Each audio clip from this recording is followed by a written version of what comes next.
কেমন আছো তোমরা সবাই? চলে আসলাম নতুন একটা মিনি ব্লগ নিয়ে। দেখতেই পারছো যে গেছিলাম পিৎজা বারে। আর কার সাথে গেছিলাম ভাবছো?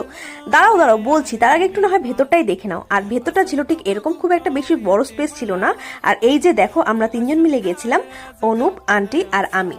বিকেলেই ফোন করে বলেছিল ও আমাকে রেডি হতে একটু বেরোবে, তাই সেই মতো বেরিয়ে এসেছিলাম পিৎজা বারে সবাই মিলে। কেন এসেছিলাম বলো তো?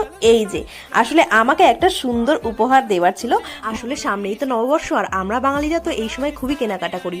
তো আমিও কিন্তু গিফটটা সময়ের আগেই পেয়ে গেছিলাম। তোমরা দেখে বলো কেমন লাগলো। যাই হোক, এসে বসার পরে তো আমরা আগে অর্ডার করে দিয়েছিলাম। তো আমরা নিয়েছিলাম দুটো কান্ট্রি পিৎজা। দেখো এবার সুন্দর করে দেখো অরিগানো ওপর দিয়ে ছিটিয়ে দিচ্ছে। আর হ্যাঁ, তোমরা হয়তো ভাবতেই পারো আমাকে গিফটটা বাড়িতে না দিয়ে বাইরে দিল কেন। আসলে সেরকম কিছু না, অনেকদিন থেকে বেরোনো হচ্ছিল না, তাই প্ল্যান করেছিল ও যে পিৎজা খেতে যাবে, তাই সবাই মিলে আমরা এসেছিলাম।